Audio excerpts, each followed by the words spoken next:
1절부터 7절까지입니다.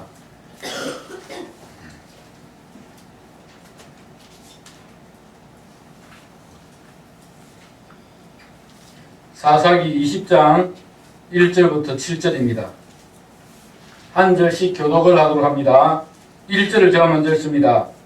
이에 모든 이스라엘 자손이 다음에서부터 브엘세바까지와 길르앗 땅에서 나와서 그 회중이 일제히 미스바에서 여호와 앞에 모였으니 하나님의 전원이 공회에 있었고 하나님의 모명은 40만 명이었으며 이스라엘 자손이 미스바에 올라간 것은 베냐민 자손이 들었더라. 이스라엘 자손이 이르되 이 악한 일이 어떻게 일어나는지 우리에게 말하라 하니 레위 사람 곧 죽임을 말하는 이를 만나면 하여 이르되 내가 내 첩가로부터 베냐민에 속한 기브아에 유숙하러 갔더니 기브아 사람들이 나를 치러 일어나서 밤에 내가 묵고 있는 집을 에워싸고 나를 죽이려 하고 내 첩을 욕보여 그를 죽게 한지라.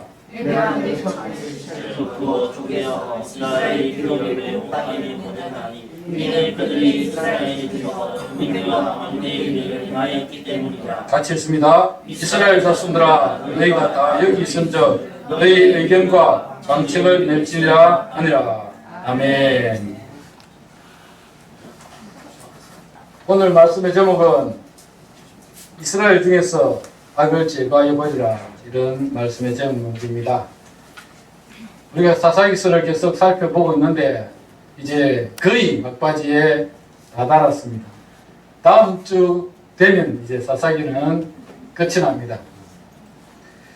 사사기는 12명의 사사들이 등장하고 있죠. 12명의 사사들이 등장하고 있고 그 12명의 사사들의 이야기를 마치고 난 다음에 사사시대의 영적인 상태와 그리고 그들이 행하고 있는 악한 죄, 범죄에 대해서 고발하고 있는 내용이 후반부에 실려 있습니다.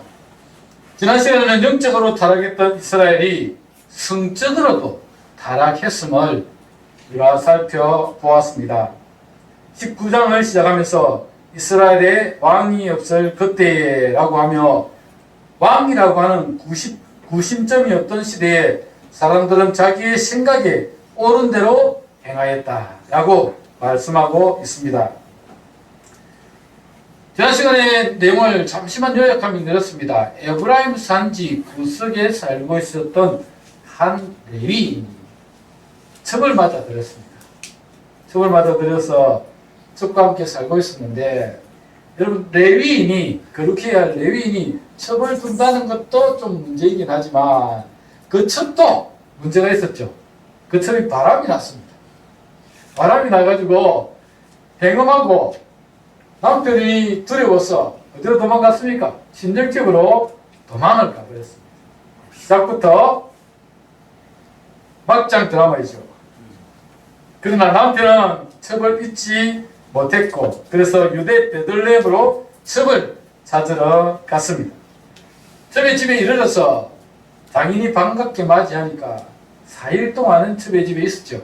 이따가 5일째 되는 날에는 차려준 음식을 먹고 떠나려고 하는데 그래도 또 장인이 잡았습니다. 잡으니까 아니다, 나는 이 밤에 더 이상 여기서 유숙할 수 없다. 그리고는 채비를 챙겨서 떠납니다. 떠나는데 얼마 안 가서 해가 지려고 하니까 이제 유숙할 곳을 찾아야 되지 않습니까? 그래서 유숙할 곳을 찾다가 예루살렘으로 가려고 했지만 그 예루살렘에는 이방인이 살고 있지 않았습니까? 그래서 예루살렘으로 가지 않고 어디로요? 베냐민 지파가 살고 있었던 기브아로 갔어. 거기서 유숙하려고 큰 길에서 앉아서 자기와 첩과 종들과 나귀들과 함께 큰 길에 앉아 있었습니다. 그런데 사람들이 지나가도 아무도 자기 집에 들이는 사람이 없었습니다. 그러다가 해가 지고 한 노인이 밭에서 일을 하고 이제 해가 졌으니까 집으로 가야 되지 않습니까? 집으로 가다가 그들을 보고 자기 집으로 맞아들입니다. 맞아들여서 그래서 자기 집에 초대해서 이렇게 맛있는 식사를 대접하고 급진히 그를 돌봐주었습니다. 그런데 문제가 생겼죠. 무슨 문제가 생겼죠? 기부아의 불량배들이 그 집에 몰려왔습니다. 불량배들이 몰려와서 그 노인의 집을 두드리면서 오늘 저녁에 이 집에 온 사람을 이끌어내라. 우리가 관계하겠다. 그렇게 이야기합니다. 다시 말씀드리면 그 남자와 동성애를 하겠다는 겁니다. 그래서 노인이 극구 만류를 하죠. 만류를 하면서 왜 이런 큰 악을 지으려고 하느냐. 그러지 말라. 너희들이 정 그렇다면 나에게 딸이 있고 이 레위인에게도 첩이 있으니까 이들을 이끌어낼 테니까 이들과 관계를 해라. 그렇게 이야기했습니다. 그런데 불량배들은 막무가내입니다. 막 그 레위인을 끌어내라는 겁니다. 그래서 이 레위인이 자기의 첩을 문 밖으로 끌어내니까 그 사람들이 밤새도록 이 첩을 유린하고 윤간을 하죠. 여러 사람이 그 첩과 관계를 합니다. 이 첩이 밤새도록 그렇게 시달리고 그 노인의 집 문 앞에서 기절을 해 쓰러져 있었습니다. 아침에 레위인이 일어나서 문을 열어보니까 그 첩이 문 앞에서 쓰러져 있었습니다. 그래서 깨우면서 이제 일어나 가자고 하니까 그 애는 꼼짝도 안 눕니다. 보니까 죽어 있었어요. 그래서 이 레위인이 그 첩을 나귀에 싣고 집으로 돌아갑니다. 여기까지가 지난 시간에 살펴본 내용입니다. 이스라엘의 이런 성적인 악행들이 성행하고 있었다는 것을 고발하고 있습니다. 그렇게 할 하나님의 백성들이 성적으로 매우 타락해 있었음을 보여주는 것입니다. 그런 악한 일을 겪은 레위인은 분노하며 아주 끔찍한 일을 합니다. 19장 29절 30절 우리 읽지는 않았는데 한번 보십시오. 19장 29절 30절 같이 한번 읽을까요? 시작. 그 집에 이르러서는 칼을 가지고 자기 첩의 시체를 거두어 그 마디를 찍어 12덩이에 나누고 그것을 이스라엘 사방에 두루 보내매 그것을 보는 자가 다 이르되 이스라엘 자손이 애굽 땅에서 올라오는 날부터 오늘까지 이런 일은 일어나지도 아니하였고 보지도 못하였다. 이 일을 생각하고 상의한 후에 말하자 하니라. 얼마나 끔찍한 일입니까? 사람의 시체를 찍어서 12조각을 나누어서 이스라엘 지파들에게 보냈다는 것입니다. 그러니까 그 시체를 본 지파들이 뭐라고 이야기합니까? 애국에서 올라온 날부터 이런 끔찍한 일은 한 번도 일어난 적도 없고 본 적도 없다 라고 이야기합니다. 그래서 우리가 모여서 상의하자 그렇게 했습니다. 정말 끔찍하고 잔인한 행위였습니다. 우리는 이 문제를 가지고 한번 철학적으로 생각을 좀 해봤으면 좋겠습니다. 과연 악을 그대로 두는 것이 옳은가? 아니면 그 악을 뿌리 뽑기 위해서 또 다른 악을 사용할 것인가? 어떻습니까? 악을 그대로 둬야 됩니까? 아니면 그 악을 뿌리 뽑기 위해서 또 다른 악을 사용해야 할까요? 그 드라마 같은 데 보면 그런 게 있습니다. 어떤 게 있냐면 이 악을 죄를 지었지만 이 법망을 교묘히 빠져나가는 사람들이 있어요. 근데 그 사람들을 누군가는 심판을 해야 되는데 그래서 한 정의의 사도가 밤에 심판하고 그 사람을 해하거나 죽이거나 하는 그런 일들이 일어납니다. 여러분 어떻습니까? 그 악인이 그 법망을 이용해서 이렇게 빠져나가도록 가만히 두는 것이 옳습니까? 아니면 또 다른 악을 행할지라도 그를 심판하는 것이 옳겠습니까?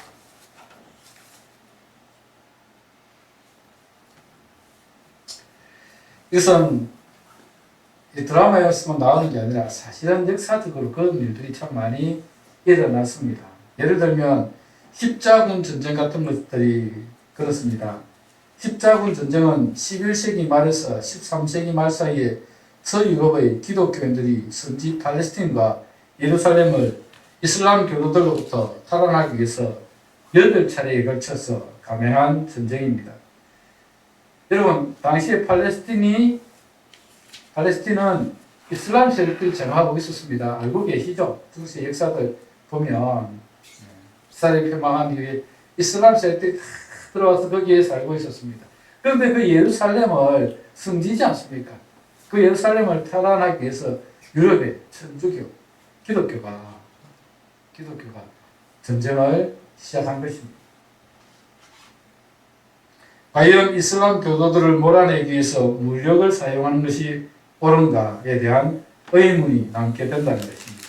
그리고 이 십자군 전쟁은 순수하게 하나님의 의를 위한 전쟁이었는가에 대한 질문도 남게 됩니다.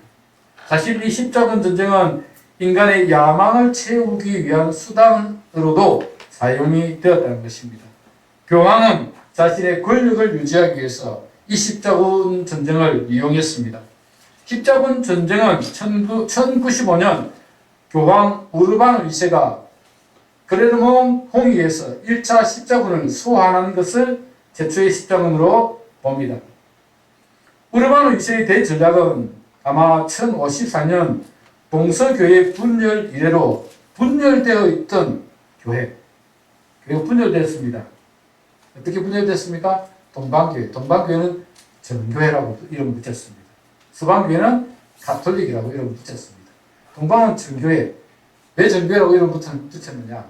우리가 정통교회다. 그래서 일단 통영 생략하고 정교회, 정통교회다라고 이야기했고, 가톨릭은 뭡니까? 가톨릭은 모든 교회, 온 교회의 교회다라고 해서 가톨릭이라고 이름을 붙였습니다.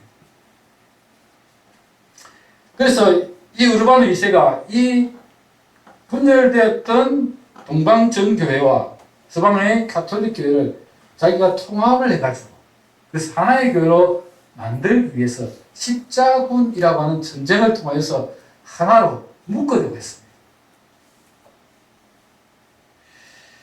이런 순수한 하나님의 의를 위한 것이 아니라 어떤 자기의 야망, 욕망을 위해서 십자군 전쟁을 벌인 것이죠. 그런데 여기에 참가한 사람들도 의도가 모두 순수하지 않았습니다. 봉건 영주와 하급 기사들, 영주들은 큰 토지를 갖고 있는 대부호입니다. 그 영주들과 그 기사들은 여러분 영토 확장을 위해서 그 전쟁에 참여했습니다.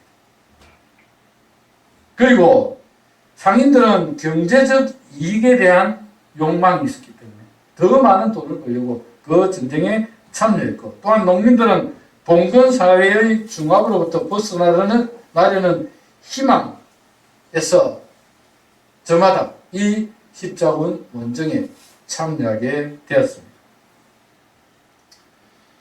여러분, 십자군 전쟁이 어떤 악을 뿌리 뽑겠다는 그 명분 하에 시작됐지만 과연 그 악을 제거하기 위해서 전쟁을 일으키고 그 전쟁을 통해서 인간의 야망을, 욕심을 채우는 것이 과연 옳은 일인가 라는 것입니다. 사사기에 나오는 이 레위인이 베냐민 지파에 속한 기브아 사람들에게 있는 그 악을 제거하기 위해서 자신의 층을 토막내어 12지파에 보내는 끔찍한 일을 행하는 것이 과연 옳은 일인가에 대한 질문을 드리는 것입니다. 옳은 일일까요? 아니, 또 이 레위인이 혹시 자신의 당한 일에 대해서 복수를 하기 위해서 이런 끔찍한 일을 행한 것은 아닐까요? 순수하게 악을 제거하기 위한 것인가? 아니면 자기가 이런 일을 당했으니까 내가 이걸 복수를 해야 되겠다, 그런 마음으로 한 것은 아닐까 생각해 보자는 것입니다. 이런 일들은 오늘날에도 일어나고 있습니다. 여러분, 하마스와 이스라엘 전쟁에 보면 이런 비슷한 일들이 일어나고 있습니다. 이슬람 급진 세력인 하마스는 이슬람이 아닌 이방인들을 인간 이하 취급을 합니다.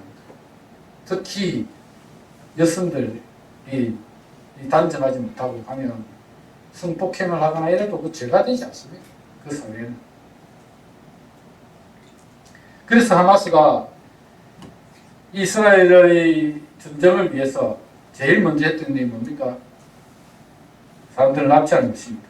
이스라엘 남부 레인 키부츠의 음악 축제에서 수백 명의 사람들을 납치하면서 거기서 끔찍한 살육이 일어났습니다. 죄 없는 사람들을 죽이고 또 그들을 많이 납치해 갔습니다. 납치해 가면서 여자들을 상대로 끔찍한 성폭행을 행하였고 죽였다는 진술들이 나오고 있습니다.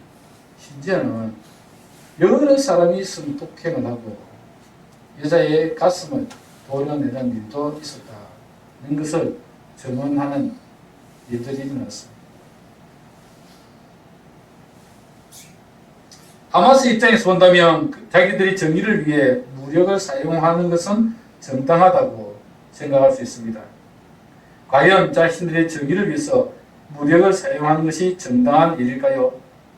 자신들의 욕망을 채우기 위한 수단으로 전략된 것은 아닐까요? 여러분은 어떻게 생각하십니까? 정의를 세우기 위해 무력을 사용하는 것이 옳습니까? 아니면 정의가 무너지더라도 무력을 사용해서는 안 될까요? 이것을 우리는 딜레마라고 부릅니다. 이러지도 저러지도 못하는 진퇴양난의 상황을 딜레마라고 합니다. 사사시대의 이스라엘은 딜레마에 빠져 있었습니다. 한 레위인이 당한 억울한 일을 참고 있어야 하는가? 아니면 자기의 억울한 문제를 알리기 위해서 끔찍하게 사람의 몸을 토막내어 12지파에게 보내어야 하는가? 어떻습니까?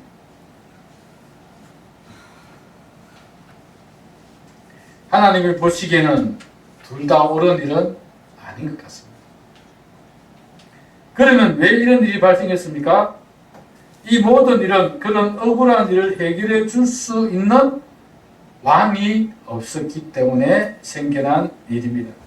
왕이 있었다면 자신이 당한 억울한 일을 왕에게 아뢰어서 왕이 해결해 주시도록 맡겼을 것인데 왕이 없으니 해결할 수 있는 방법은 12지파를 모아서 이 일을 어떻게 해결할지를 의논해야 하는 겁니다.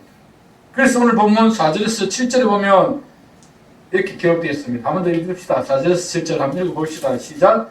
레위 사람 곧 죽임을 당한 여인의 남편이 대답하여 이르되 내가 내 첩과 더불어 베냐민에 속한 기브아의 유스카를 갔더니 기브아 사람이 나를 치러 일어나서 밤에 내가 묵고 있는 집을 에워싸고 나를 죽이려 하고 내 첩을 욕보여 그를 죽게 한지라 내가 내 첩의 시체를 거두어 쪼개어 이스라엘 기업의 온 땅에 보냈나니 이는 그들이 이스라엘 중에서 음행과 망령된 일을 행하였기 때문이라. 이스라엘 자손들아 너희가 다 여기 있은즉 너희의 의견과 방책을 내지니라 하니라.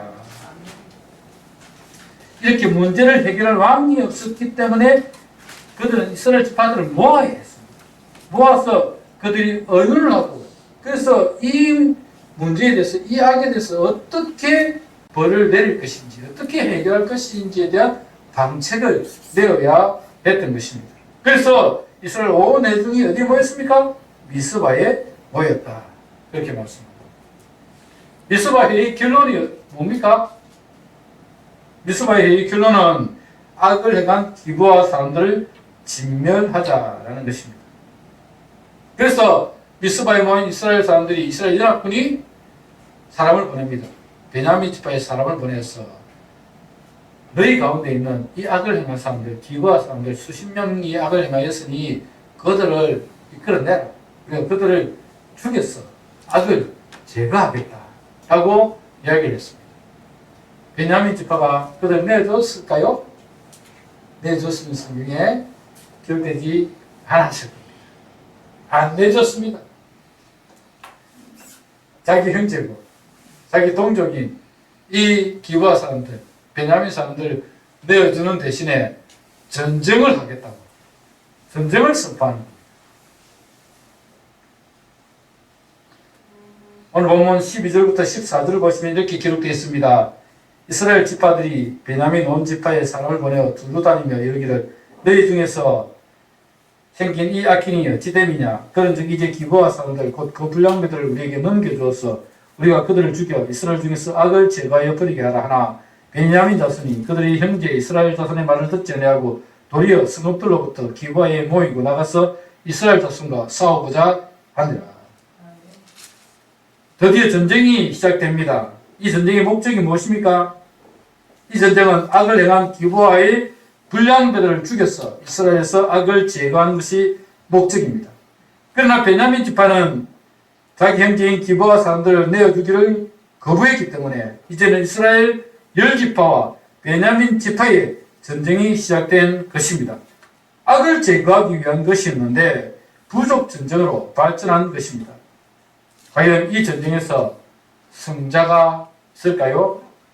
이 전쟁에서 베냐민 지파뿐 아니라 이스라엘 여러 지파에서 많은 사람이 죽게 됩니다. 그리고 이 전쟁으로 베냐민이라고 하는 한 지파가 사라질 위기에 처하게 됩니다.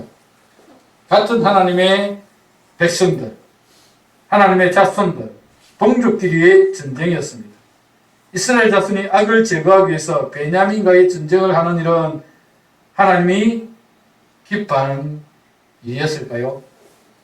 성경은 그렇게 말하고 있지 않습니다. 18절을 보면 이스라엘 연합군이 모여서 베냐민과 전쟁을 하기 위해서 어느 지파가 먼저 올라가야 할지를 하나님께 묻습니다. 하나님은 유다 지파가 먼저 올라가라고 말씀을 합니다. 그래서 유다 지파를 필두로 이스라엘 백성들이 베냐민 지파와 싸우기 위해서 기브아로 올라갑니다. 그런데 누가 승리합니까? 베냐민 지파가 승리합니다. 1차 전쟁에서는 베냐민 지파가 승리해요. 이스라엘 연합군이 몇 명이 죽습니까? 22,000명이 죽습니다. 1차 전쟁 때 베냐민 지파가 아니라 이스라엘 연합군이 22,000명이 죽습니다. 23절에 보면 이스라엘 사람들이 여호와 앞에 저물도록 울며 하나님께 또 기도합니다. 우리가 다시 가서 내 형제 베냐민 자손과 싸우리까 하나님은 올라가서 치라 그렇게 말씀합니다. 그러나 이번 전쟁에도 베냐민 지파가 승리한 것이 아니라 베냐민 지파가 패한 것이 아니라 이스라엘 연합군이 패했습니다. 몇 명이 죽습니까? 18,000명이 죽습니다. 이쯤 되면 이스라엘 연합군은 다시 생각해야 합니다. 과연 12지파가 서로 죽이는 동족 전쟁이 오는가? 진지하게 다시 생각해야 할 것입니다. 하나님은 자기 백성들이 서로 죽이고 죽는 전쟁을 원하지 않습니다. 이 전쟁에서 승리자는 없습니다. 결국 이 전쟁에서 한 지파가 사라질 위기가 찾아옵니다. 이스라엘 연합군은 다시 여호와 앞에 앉아서 그날이 저물도록 금식하고 번제와 화목제를 드린 이후에 다시 하나님께 기도합니다. 우리가 다시 나아가 내 형제 베냐민 지파와 싸우리까 말리까 이렇게 묻습니다. 이제 그 기도의 제목이 다시 근본으로 돌아갑니다. 처음에는 누가 올라가면 되겠습니까? 우리가 그들에게서 악을 제거하기 위해서 베냐민을 치워야 되는데 누가 올라가면 좋겠습니까? 이랬는데 지금은 다시 근본으로 가서 과연 베냐민 지파를 치는 것이 옳습니까? 우리가 올라가서 칠까요? 말까요? 이렇게 질문을 하고 있습니다. 여러분, 우리가 하나님께 기도할 때 그렇게 기도해야 됩니다. 하나님께 기도할 때 다 정해놓고, 예를 들면 우리가 하나님 이런 사업을 이제 하려고 합니다. 그리고 시작했습니다. 이 시작하는데 하나님께서 대박이 나게 해주셔서 그래서 돈을 끌어모으게 해주십시오. 과연 그런 기도가 하나님의 뜻에 맞는 기도일까를 먼저 생각해보자. 사업을 시작하기 전에 제일 먼저 근본부터 하나님께 물어봐야 되지 않겠습니까? 하나님, 과연 우리가 무엇을 해야 하나님께 영광이 되고 하나님 나라에 쓰임받을 수 있겠습니까? 무엇을 하는 것이 하나님의 영광이 되겠습니까? 무엇을 하는 것이 하나님의 뜻을 이루는 하나님의 나라를 위한 것이 되겠습니까? 이 근본부터 시작해야 되는데 우리는 다 정해놓고 이거 하면 하나님이 복 주셔서 대박 날 줄 알고 해놓고 다 그렇게 기도합니다. 하나님 대박 나게 해주십시오. 그리고 협박하죠. 하나님께. 하나님이 대박 나게 안 해주시면 하나님 안 믿을 겁니다. 하나님 뭐라 하겠습니까? 야, 니 안 믿어도 내 아빠 아무 상관없다. 니 안 믿으면 니만 손해지. 하나님 안 그러시겠습니까?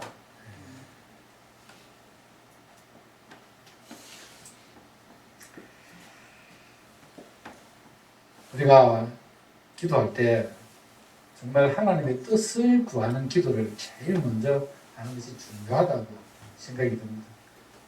하나님의 뜻을 묻고 그리고 그 뜻을 묻는 기도를 할 때 하나님께서 주시는 아이디어, 번뜩이는 아이디어가 생각이 나면 그것을 가지고 하나님께 또 기도합니다. 하나님께서 저에게 이런 인사이트를 주셨는데 이것을 해볼까요? 이것을 하여서 하나님께 영광이 돌려지겠습니까? 그리고 질문하고 하나님께서 오케이 하면 그때서 이제 사업을 시작하고 하나님께 이 사업이 하나님께서 주실 줄 믿고 나아갑니다. 은혜를 주옵소서 기도하면 그때 하나님이 은혜를 주실 텐데 자기가 정해놓고 그렇게 하는 기도는 사실은 옳은 기도라고 말하기가 어렵습니다.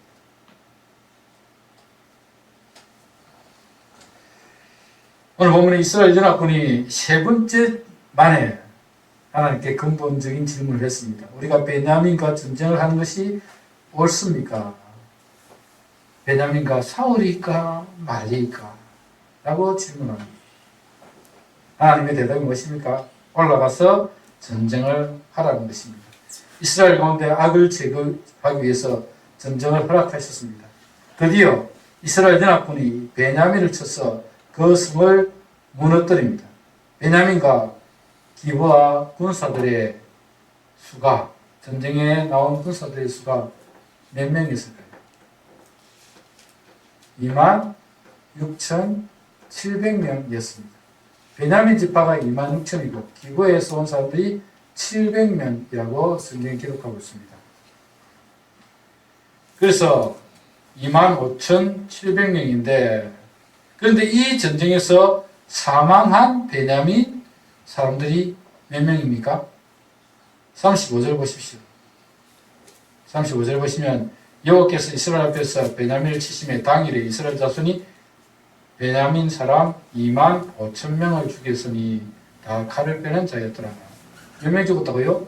25,000명.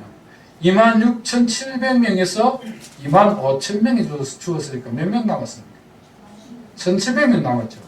그런데 남은 자가 몇 명이라고 하냐면 47절에 보면 베냐민 사람 600명이 돌이켜 광야로 도망하여 림몬바에 이르러 거기서 넉 달을 지냈더라. 600명만 살아남았다. 그럼 1,100명 어디 갔습니까? 1,100명은 1차, 2차 전쟁 때 죽을 것으로 추측이 됩니다. 왜냐하면 35절에 보면 여호와께서 이스라엘 앞에서 베냐민을 치심에 당일에 그날 당일에 죽은 이스라엘 베냐민 자손이 25,000명 있습니다. 당일에 25,000명이 죽었어요. 그렇죠? 1차, 2차 전쟁 때 죽은 사람은 기록이 없습니다. 우리는 추측으로 아마 1,100명 정도는 1차, 2차 전쟁 때 죽었을 것이다. 이렇게 추측할 수 있습니다. 그래서 남은 사람이 몇 명이라고요? 600명. 베냐민 사람 600명만 남았습니다. 그렇다면 군사들이 600명만 남았으면 그 베냐민 지파의 여자들, 아이들, 노인들 이런 사람들은 다 살아있지 않겠습니까? 그런데 안 살아있습니다. 보십시오. 그 성읍에서 다 죽고 남은 사람이 없습니다. 20장 마지막 절 48절 한번 보십시오. 47절 48절 읽을까요? 20장 47, 48 같이 읽습니다. 시작. 뱀에 있는 사람 600명이 돌이켜 광야로 도망하여 림몬바에 이르러 거기에서 넉 달 동안을 지냈더라. 이스라엘 사람이 베냐민 자손에게로 돌아왔어 온 성읍과 밭과 만나는 자들 다 칼날로 치고 바치는 성읍은 모두 다 불살랐더라. 그러니까 군사들을 쫓다가 이제 다시 돌아와서 베냐민 성으로 들어갔습니다. 들어가서 그 성읍에 있는 사람들, 가축과 사람들, 노인들, 어린아이들, 여자들 다 죽였습니다. 한 지파가 사라질 위기에 놓인 것입니다.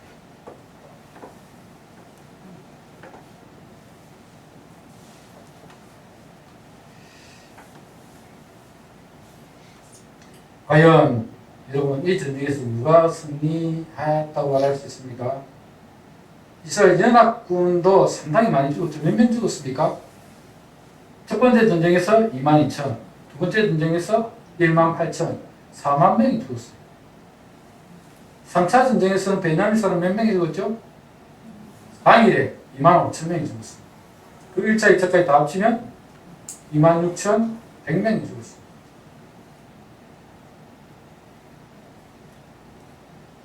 그리고 한 지파인 베냐민 지파는 사라질 위기에 놓여 있었습니다.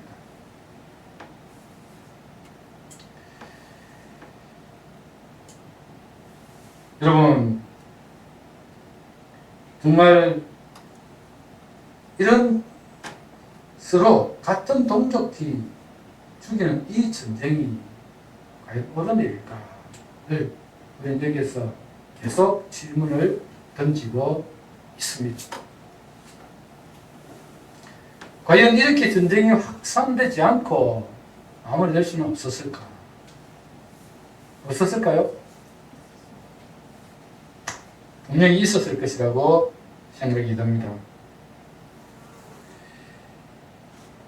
그러나 이렇게 이런 일들이 일어난 것은 결국은 이스라엘에 왕이 없었기 때문에 사람들이 자기 소견에 옳은 대로 행하였기 때문이다 라고 사사기는 계속해서 고발하고 있는 것입니다. 사건을 한번 정리해 볼까요? 이 사건은 이렇게 큰 전쟁으로 발전할 일이 아니었습니다. 문제의 발단은 기브아의 불량배들이 레위 사람의 첩을 윤곽하고 죽이는 일이었습니다. 하나님의 백성들이 왕이신 하나님의 말씀에 순종하여 순례자들을 잘 대접하고 동족들을 사랑했다면 아무 일도 일어나지 않았을 것입니다. 가장 좋은 것은 이거죠. 말씀에 순종하여 그 순례자들을, 방문객들을 잘 접대하고 사랑으로 돌봐줬다면 아무런 일이 일어나지 않습니다. 그래서 여러분, 가장 좋은 것은 이런 일이 일어나지 않도록 말씀에 순종하며 살아가는 것. 그게 첫째가 돼야 돼요. 그런데 이 불량배들은 하나님을 두려워하지 않고 악을 행했습니다. 그래서 두 번째로 레위인은 그 일을 공론화하여 잔인한 방법으로 이스라엘 지파를 모았습니다. 자기 첩을 12조각을 내었어. 이스라엘 사방으로 다 보내었습니다. 그렇게 잔인한 방법으로 이스라엘 지파를 모았기 때문에 이스라엘의 분노는 더욱 컸을 것입니다. 세 번째로 모인 이스라엘 연합군의 수는 40만 명이었습니다. 그리고 베냐민 지파의 군사의 수는 26,700명이었습니다. 이스라엘 연합군의 요구대로 악을 행한 기브와 불량배들 수십 명만 내어주었다면 이런 끔찍한 일은 일어나지 않았을 텐데 베냐민이 거부했습니다. 베냐민 지파가 지혜롭게 죄를 지었기 때문에 마땅히 벌을 받아야 된다. 그래서 그들을 한 40년 될지 모르겠습니다. 근데 내주면 끝이었어요. 그러면 전쟁도 일어나지 않고 악을 제거하고 끝냈습니다. 그런데 베냐민 지파가 이런 악을 제거하기보다는 자기 동족을 보호하기 위해서 자존심 싸움을 한 것입니다. 네 번째로 이스라엘 연합군이 하나님께 이 일에 대해 지혜롭게 해결해 주시도록 구했다면 아마 다른 방법을 사용할 수도 있었을 것입니다. 그러나 이스라엘도 거부하는 베냐민을 향해서 분노하며 전쟁을 시작했습니다. 그 결과 이스라엘 연합군이 4만 명이 죽었고 베냐민 지파는 600명을 제외한 모든 군인들, 그리고 남자들, 노인들, 아이들, 여자들 다 죽었습니다. 한 지파가 사라질 위기에 놓이게 되었습니다.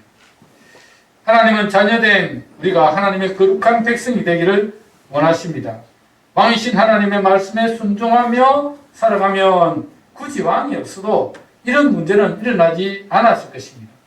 하나님 나라에 악이 존재하지 않으려면 왕이신 하나님에 대해서 그의 백성들이 어떤 태도를 가지고 살아가느냐, 그게 중요하다는 것입니다.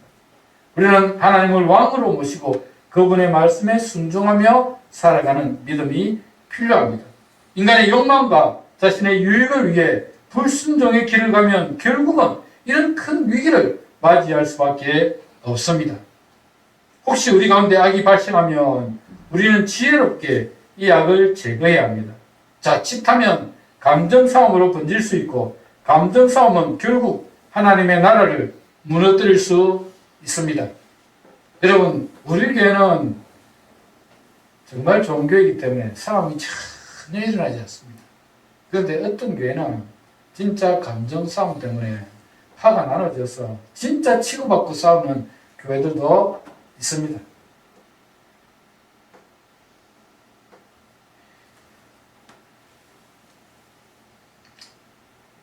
그래서 우리는 교회 안에 문제가 생기면, 죄가 들어와서 죄를 지으면 그 죄를 지혜롭게 해결하는, 할 수 있도록 하나님께 지혜를 달라고 기도해야 되고, 성도들이 함께 지혜를 가지고 이 문제를 해결해 나가야 합니다. 하나님 나라 안에 악이 발생하면 자신의 죄를 깨달을 수 있도록 시벌을 하는 것은 당연합니다. 그러나 그 시벌이 감정싸움으로 번지지 않도록 조심해야 하며, 자신이 그 죄를 범한 것을 충분히 인지할 수 있도록 회개할 시간을 주어야 합니다. 여러분, 시벌의 목적이 그를 징계를 해서 그를 죽이는 게 목적이 아닙니다. 교회는 절대로 죽이는 것이 아닙니다. 자신의 죄를 깨닫고 회개하고 돌아오게 하기 위해서, 그를 살리기 위해서 주는 것이 교회 안의 시벌입니다. 그런데 그것을 이용하는 교회 안에도 정치인들이 있어요. 교회 안에도 정치인들이 있습니다. 그래서 자칫하면 감정싸움으로 번질 수 있습니다. 자신이 죄를 범했지만 그것을 감정적으로 대하거나 정치적으로 이용을 한다면 감정싸움으로 번질 수밖에 없습니다. 죄를 범한 그를 찾아가서 충분히 대화하고 그 사람의 마음에 상처가 생기지 않고 하나님 앞에서 자신을 돌아볼 수 있도록 기회를 주어야 합니다. 지상의 교회는 완전할 수가 없습니다. 그래서 실수도 할 수 있고 죄를 지을 수도 있습니다. 그들을 향해서 정죄하기 전에 우리는 충분히 그런 죄에 빠질 수 있는 연약한 존재임을 인식하고, 연약하여 넘어진 그들을 위해서 기도해주고, 그들이 그 죄를 깨닫고 돌아설 수 있는 기회를 줘야 합니다. 그러나 죄에 대한 시벌이 있어야 교회는 죄에 대한 경각심을 가지게 되니까, 시벌은 하되 먼저는 자신의 죄를 충분히 깨닫고 반성하는 자를 위해서 기도해주고, 자신의 벌을 달게 받아 다시는 그런 죄를 짓지 않도록 결단하는 시간을 가질 수 있도록 교회가 지혜롭게 이 문제를 해결해 나가야 한다는 것입니다. 우리 중에 누구도 죄에서 자유로운 사람은 없습니다. 그러나 하나님의 나라에 악이 발생하지 않도록 끊임없이 하나님과 교제하며 경건 생활에 힘쓰고 믿음의 선한 싸움을 싸워야 합니다. 혹시 연약하여 유혹을 이기지 못하고 넘어지면 정죄하기보다는 그를 걱정해주며 기도해 주어야 합니다. 그리고 함께 그런 죄의 문제를 해결해 갈 수 있도록 서로 노력해 가야 합니다. 하지만 거룩한 하나님의 교회가 세워지도록 죄에 대한 벌을 시행하여야 하지만, 감정적이지 않고 자신의 죄를 깨달을 수 있도록 격려하는 자세가 필요합니다. 그래서 하나님 나라에 악이 발생하지 않도록 해야 하며, 거룩한 하나님의 교회가 진리 위에 굳게 서도록 노력해야 합니다. 제가 여러 번 말씀을 드렸습니다만, 우리 민안교회는 이런 교회를 꿈꾸며 나아갑니다. 이런 교회가 되도록 노력하고 있습니다. 서로를 정죄하고 감정상으로 서로를 죽이는 교회가 아니라 비록 잘못을 했더라도 서로를 걱정하고 격려하고 세워가는 진정으로 서로를 사랑하는 교회가 되기를 바랍니다. 교회가 이 사랑이 사라지고 교회가 그렇게 그 사람에 대한 걱정, 기도, 염려, 그 사람을 이해하고 품어주는 것이 사라지면, 한마디로 말씀드리면 은혜가 사라집니다. 교회는, 여러분, 교회는 그때부터 시작해서 정죄만 많고, 그때부터 시작해서 교회는 메말라질 수밖에 없습니다. 제가 여러 교회를 부교육자 때 거쳐오면서 참 은혜가 있는 교회도 있었고 정말 메말라 있는 교회들도 있었습니다. 메마른 교회는 정죄합니다. 정죄는 쉽습니다. 사람 사실 누군가 잘못하면 그 인간 그 몹쓸 인간이다. 그 인간 가만두면 안 된다. 정죄하기는 쉽죠. 그런데 그렇게 해서는 교회는 은혜가 없어요. 은혜가 없습니다. 비록 잘못을 했다고 할지라도 그 사람을 진정으로 사랑하여서 정말 돌아올 수 있도록 기회를 주고 기다려주고 또 그 사람에 대해서 정말 자신의 죄를 깨달았을 때 그때 가서 시도를 하면서 그 사람이 이렇게 자신의 잘못을 깨닫고 이렇게 했습니다. 그러나 교회는 거룩한 교회가 되기 때문에 죄를 벌하지 않을 수 없었어. 우리가 벌을 하지만 우리도 다 같은 연약한 자들입니다. 언제든지 넘어질 수 있는 사람들입니다. 그래서 우리가 공감하고 그 사람이 다시 설 수 있도록, 살아날 수 있도록, 회복될 수 있도록 격려하고 도와주는 것이 교회가 되어요.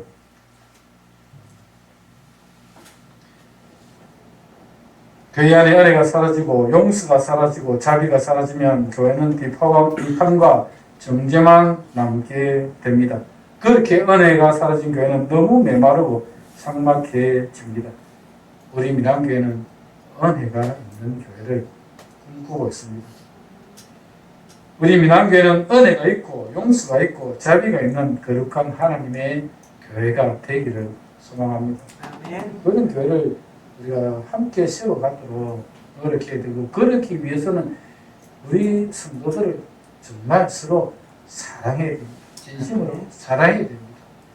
자녀들이 혹시 어긋난 길로 가면 그 부모는 그 자녀들을 위해서 기도하고 돌아올 수 있도록 계속 격려하고 하지 않습니까? 그런 부모님의 마음을 가진 교회예요. 그런 교회가 되어야 한다는 것입니다. 그런 교회를 세워갈 수 있도록 우리가 서로 노력했으면 좋겠습니다. 우리 안에 악이 존재해서는 안 되죠. 거룩한 교회가 되어야 합니다. 그러나 누구나 실수할 수 있다는 것을 우리가 생각해야 합니다. 나도 실수할 수 있다는 것을 생각해야 됩니다. 그래서 그를 품어줄 수 있는 넓은 아량 그리고 그를 진심으로 사랑하여 기도해주고 격려하고자 하는 마음 그리고 함께 노력해서 그 문제를 해결하고자 하는 하나된 마음들이 있어야 한다는 것입니다. 왜 그런 교회가 정말 은혜가 있는 교회고 그런 교회가 세워져야 혹시 실수를 해서 넘어지더라도 그 사람이 다시 살아날 수 있습니다. 그 사람을 정죄하고 비판하기 쉽지만 정죄하고 비판을 받은 사람은 쉽게 상처를 입고 그걸 떠나거나 믿음에서 떠날 수 있는 것입니다. 죽이는 비판, 죽이는 정죄, 죽이는 시벌은 안 된다는 것입니다. 살아날 수, 살릴 수 있도록 해야 한다는 것입니다. 사랑하는 여러분, 우리가 이런 은혜가 넘치는 교회를 세우기 위해서 서로 진심으로 사랑하고 염려하고 격려하는 우리 모두가 되었으면 좋겠고 그런 교회를 꿈꾸고 함께 그런 교회를 만들어가는 저와 여러분 되기를 주님의 이름으로 축복합니다. 말씀을 기억하면서 함께 기도하겠습니다. 기도할 때 하나님 우리가 이 땅을 살아가는 동안에 정말 하나님의 말씀에 순종하고